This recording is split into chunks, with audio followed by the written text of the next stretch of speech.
গল্পশ্রুতি চ্যানেলে সবাইকে স্বাগতম।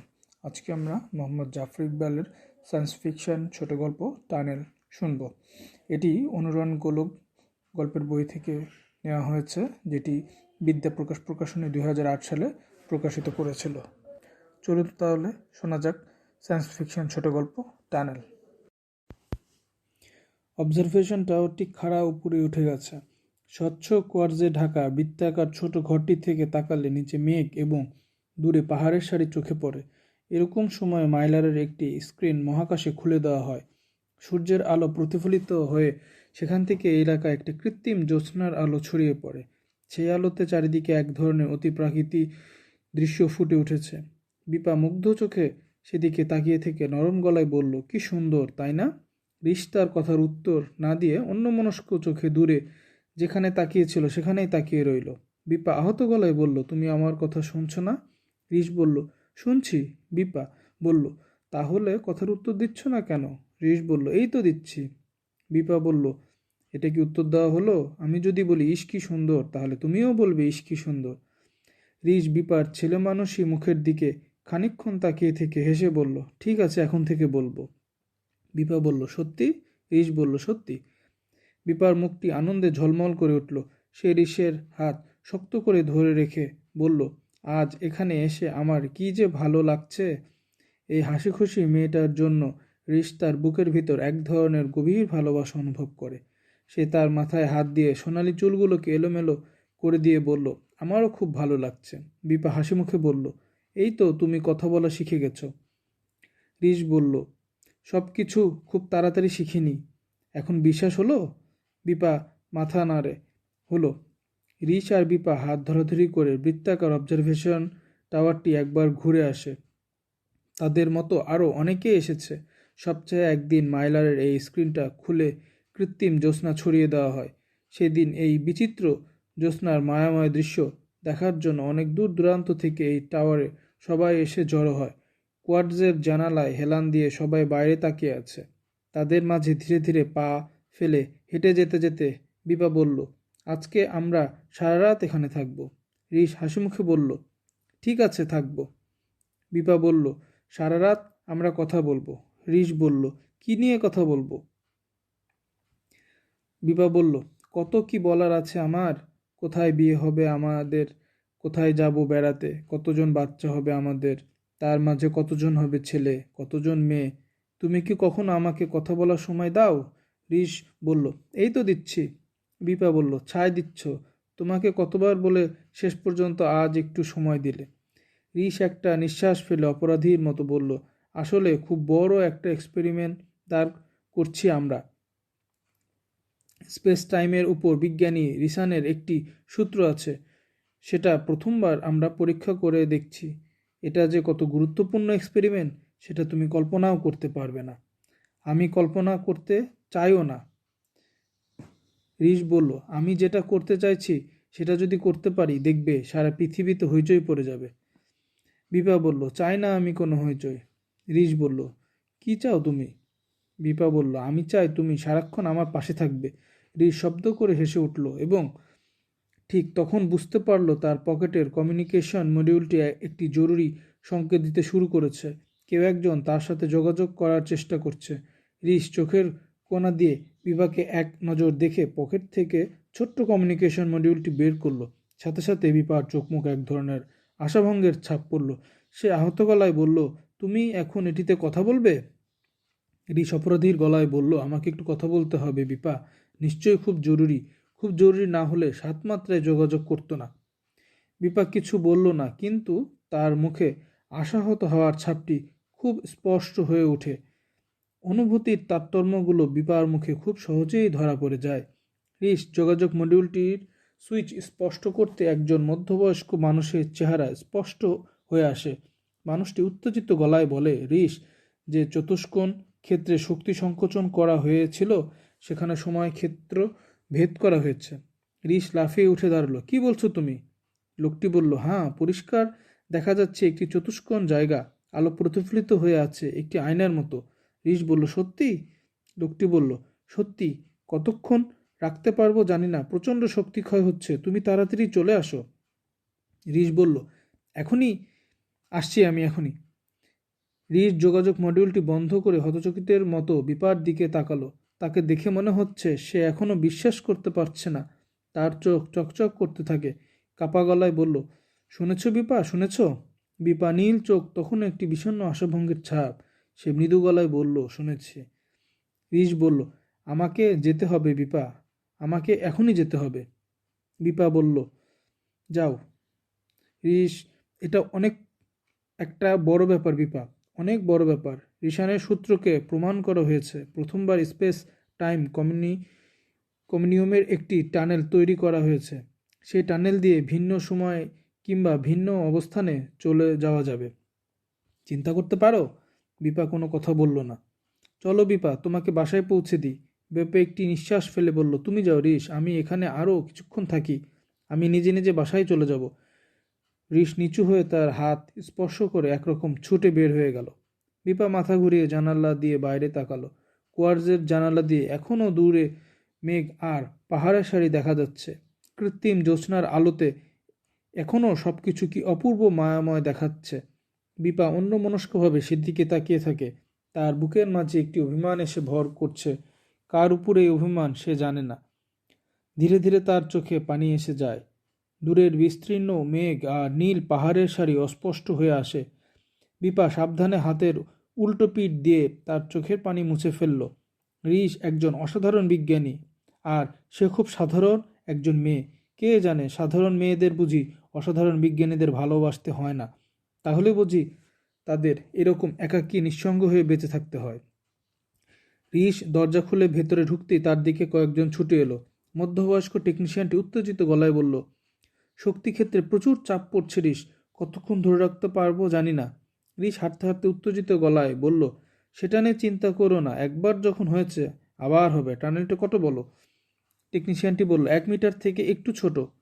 রিস বলল, এক জায়গায় আছে নাকি নড়ছে? টেকনিশিয়ানটি বলল, মোটামুটি এক জায়গাতেই আছে। শক্তির তারতম্য হলে একটু কাঁপতে থাকে, তুমি দেখলেই বুঝতে পারবে। রিস টেকনিশিয়ানের পিছু পিছু ল্যাবরেটরির দরজা খুলে ভেতরে ঢুকে হতবাক হয়ে গেল। বিশাল ল্যাবরেটরি ঘরে ইতস্তত যন্ত্রপাতি ছড়ানো। দুই পাশে বড় বড় যন্ত্রপাতির প্যানেল, শক্তিশালী পাওয়ার সাপ্লাই, বড় কম্পিউটার। দেয়ালের পাশে রাখা বড় বড় লেজারগুলো থেকে লেজার রশ্মি ছুটে যাচ্ছে। ঘরে যন্ত্রপাতির মৃদু গুঞ্জন, এক ধরনের ঝাঁঝালো গন্ধ। ঘরের ঠিক মাঝখানে স্পেস টাইম কমিউনিয়ামের টানেলটি দাঁড়িয়ে আছে। দেখে মনে হয় কেউ বুঝি একটা চতুষ্কোণ আয়না ঝুলিয়ে রেখেছে। রিস প্রায় ছুটে গিয়ে জিনিসটার কাছে দাঁড়ালো। তার এখনো বিশ্বাস হয় না এই মহাবিশ্বে একটি টানেল তৈরি করা হয়েছে, আর সেই টানেলের সামনে দাঁড়িয়ে আছে সে। টানেলটির অন্য পাশে কি আছে কে জানে। হয়তো ভবিষ্যতের কোনো মুহূর্ত, হয়তো অন্য কোনো দেশ, মহাদেশ, অন্য কোনো গ্রহ, অন্য কোনো গ্যালাক্সি। রিসের এখনও বিশ্বাস হতে চায় না। রিস খুব কাছে থেকে দেখলো জিনিসটা খুব সূক্ষ্ম আয়নার মতো। দেখে মনে হয় হাতের ছোঁয়া লাগলেই বুঝি ঝনঝন করে ভেঙে পড়ে যাবে। কিন্তু এটি ঝনঝন করে ভেঙে পড়বে না। প্রচণ্ড শক্তি ব্যয় করে এটি দাঁড় করানো আছে। যতক্ষণ ল্যাবরেটরি থেকে শক্তি দেওয়া যাবে ততক্ষণ সেটি দাঁড়িয়ে থাকবে। রিস কয়েক মুহূর্ত টানেলটির দিকে তাকিয়ে বলল, দৃশ্যমান আলো যেতে পারছে না, তাই এটাকে দেখাচ্ছে চকচকে আয়নার মতো। টেকনিশিয়ানরা জিজ্ঞাসা করলো, এটার অন্য দিকটা কোথায় রিস? রিস বলল, কেউ জানে না। আমরা শক্তি খুব বেশি দিতে পারছি না, তাই সেটি খুব বেশি দূরে হওয়ার কথা নয়, হয়তো খুব কাছেই। টেকনিশিয়ান বলল, আমরা কি অন্য মাথাটা দেখতে পাবো?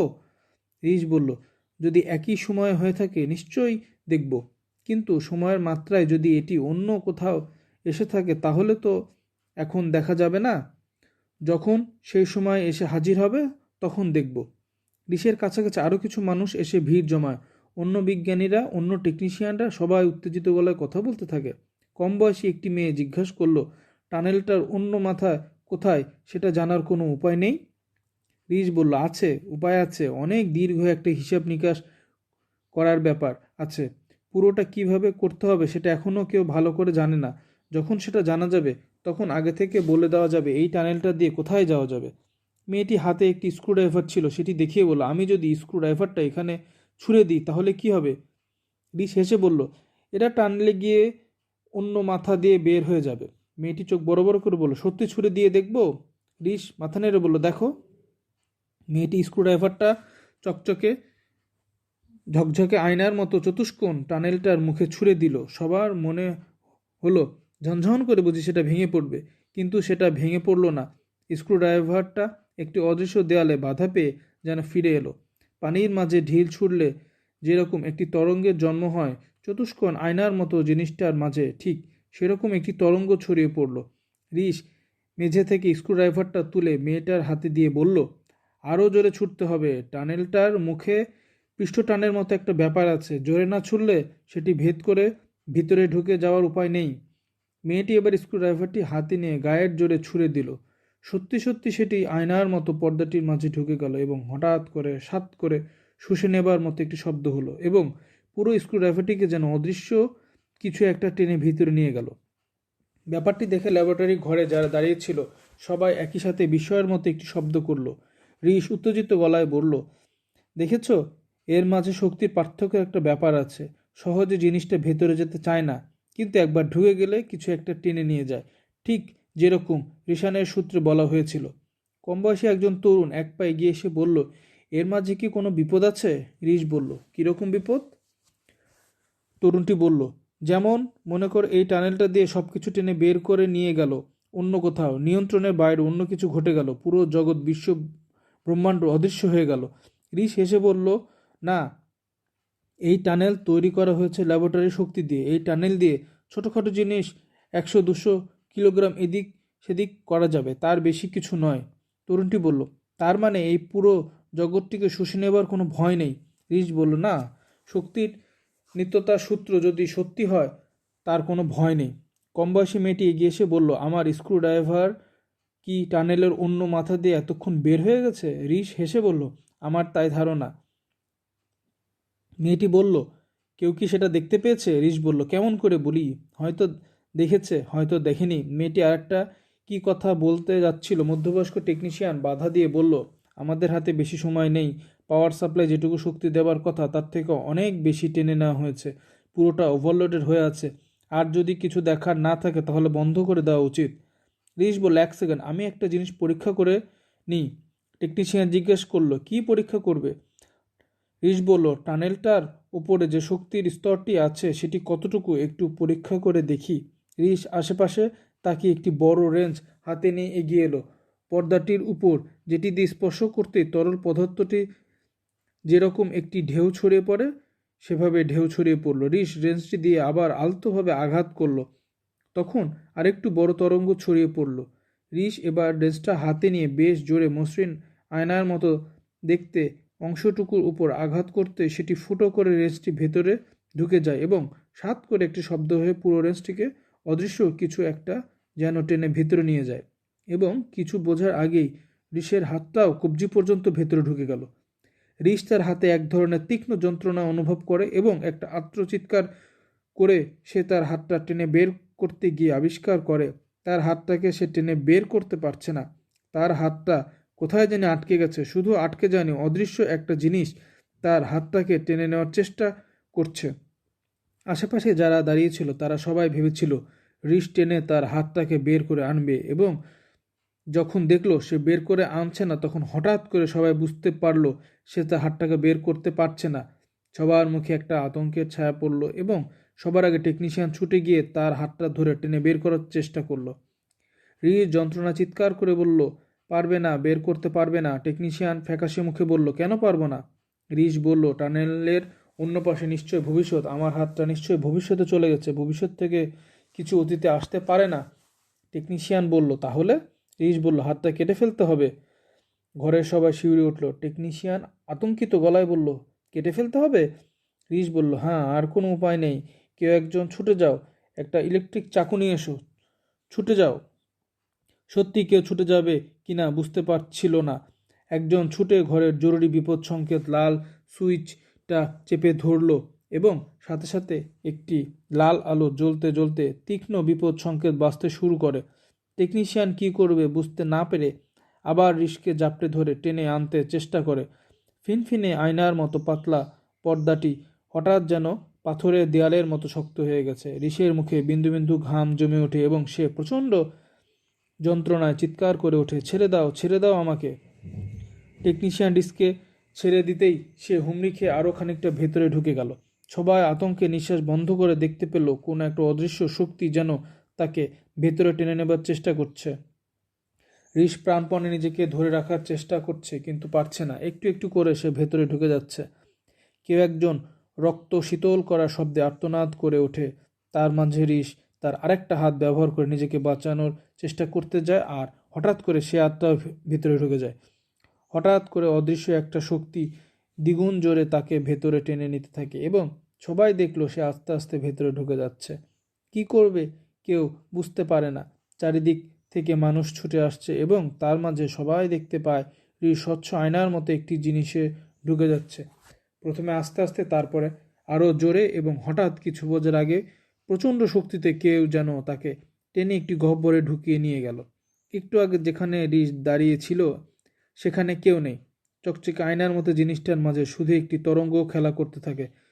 কোথায় জানি একটা বিস্ফোরণের মতো শব্দ হলো এবং হঠাৎ করে বড় বড় দুটো পাওয়ার সাপ্লাই বন্ধ হয়ে যায় এবং সাথে সাথে দপ করে চতুষ্কোণ আয়নাটির মতো জিনিসটা অদৃশ্য হয়ে গেল।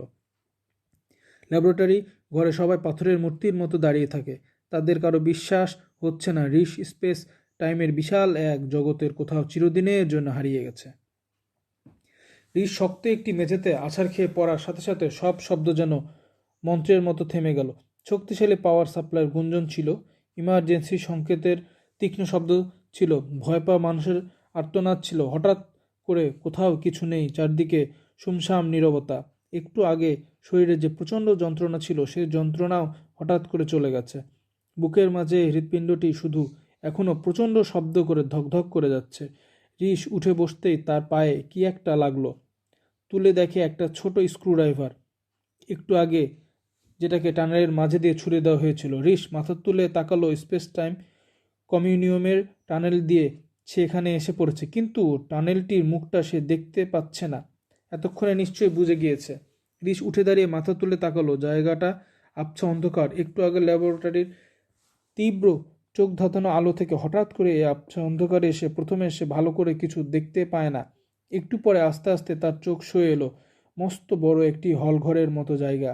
দেয়ালের কাছাকাছি নানা রকম যন্ত্রপাতি সাজানো। মাথার উপর একটি হলুদ আলো মিটমিট করে জ্বলছে। রিস ভালো করে তাকালো। জায়গাটা কেমন জানি পরিচিত মনে হচ্ছে, তবু ভালো করে চিনতে পারছে না। রিস ভালো করে তাকালো এবং আবছা হলুদ ভূতের আলোতে সে জায়গাটি চিনতে পারল। এটি তার ল্যাবরেটরির ঘর। দীর্ঘদিনে অব্যবহৃত এরকম ভূতের একটি রূপ নিয়েছে। রিস এক ধরনের আতঙ্ক অনুভব করে। সে হঠাৎ করে ভবিষ্যতে চলে এসেছে। কতদিন ভবিষ্যতে এসেছে সে? রিস উঠে দাঁড়ালো। ল্যাবরেটরির পেছনে একটি ছোট দরজা ছিল। এখনও সেই দরজাটা আছে কি না কে জানে। কিছু বাক্স সরিয়ে রিস দরজাটা আবিষ্কার করে। হাতলে চাপ দিতেই সেটি খুট করে খুলে গেল। দরজাটা খুলে বাইরে আসতেই শীতল বাতাসের একটি ঝাপটা অনুভব করে। এখন শীতকাল। এক মুহূর্ত আগে সে গ্রীষ্মের একটি রাতে ছিল। এখন সেটাকে কত পেছনে ফেলে এসেছে কে জানে। রিস হেঁটে হেঁটে বের হয়ে আসে। ল্যাবরেটরির একটি ভুতুড়ে বাড়ির মতো দেখাচ্ছে। দীর্ঘদিন থেকে সেটি নিশ্চয়ই অব্যবহৃত হয়ে আছে। কতদিন হবে? 1 বছর, 2 বছর, 10 বছর, নাকি 100 বছর? হঠাৎ করে এক ধরনের আতঙ্ক অনুভব করে রিস। কতদিন পার হয়েছে এর মাঝে? বিপার কথা মনে পড়ে হঠাৎ করে। কোথায় আছে এখন বিপা? কেমন আছে বিপা? বিপা হতচকিতের হয়ে তাকিয়ে রইল রিসের দিকে। তারপর কষ্ট করে নিজেকে শান্ত করে বলল, তুমি? হ্যাঁ বিপা, আমি। এতদিন পরে? এতদিন পরে নয় বিপা, এই একটু আগে আমি তোমাকে অবজারভেশন টাওয়ার ছেড়ে এসেছি। 1 ঘন্টা হয়নি। বিপা একটি নিঃশ্বাস ফেলে বলল, না রিস, 1 ঘন্টা নয়, প্রায় 1 যুগ হয়ে গেছে। রিস বলল, 1 যুগ? 1 যুগ? বিপা বলল, 1 যুগ থেকেও বেশি। আমাকে দেখে তুমি বুঝতে পারছো না? না। রিস মাথা নেড়ে নাড়ল। তোমার চেহারা সেই ছেলেমানুষি ভাবটি আর নেই, কিন্তু তোমাকে দেখে বুঝতে পারছি না। তোমাকে দেখে ঠিক সেরকমই লাগছে। বিপা বলল, কিন্তু আমি আর সেরকম নেই রিস, আমি আর আগের রিপা নেই। রিসের বুকের মাঝে হঠাৎ করে কেঁপে উঠল। কেন রিপা, কি হয়েছে? বিপা বলল, 1 যুগ অনেক সময়। আমি তোমার জন্য অনেক দিন অপেক্ষা করেছি, অনেক দিন। তুমি আসোনি। রিস কাতর গলায় বলল, এই তো এসেছি। বিপা বলল, অনেক দেরি করে এসেছো। রিস প্রায় আর্তনাদ করে বলল, তুমি তুমি আর কাউকে বিয়ে করেছো বিপা? বিপার মুখে হঠাৎ একটি বেদনা ছায়া পড়ল। সে মাথা নিচু করে বলল, আমি দুঃখিত রিস, আমি খুব দুঃখিত। আমি খুব সাধারণ মেয়ে, আমি নিঃসঙ্গতা সইতে পারি না। আমি ভেবেছিলাম তুমি আর আসবে না। আমি ভেবেছি তুমি চিরদিনের জন্য হারিয়ে গেছো। 12 বছর অনেক সময়, এই সময় সব পাল্টে যায়। আমি খুব সাধারণ মেয়ে, খুব সাধারণ। একটি ছেলের সাথে আমি ঘর বেঁধেছি, আমাদের একটি ছেলে আছে, মনে হয় সেও খুব সাধারণ একটি ছেলে হয়ে বড় হবে। জানো রিস, সেটা কিন্তু আশীর্বাদের মতো। রিস খানিকক্ষণ দেয়াল ধরে শূন্য দৃষ্টিতে দাঁড়িয়ে রইল, তারপর বলল, আমি যাই বিপা। বিপা বলল, যাবে? রিস বলল, হ্যাঁ। বিপা জিজ্ঞেস করতে চাইল, তুমি কোথায় যাবে রিস, কিন্তু সে জিজ্ঞেস করল না। 12 বছর পর কাউকে আর এই কথা জিজ্ঞেস করা যায় না। তাদের একজনের উপর আরেকজনের আর কোনো অধিকার নেই।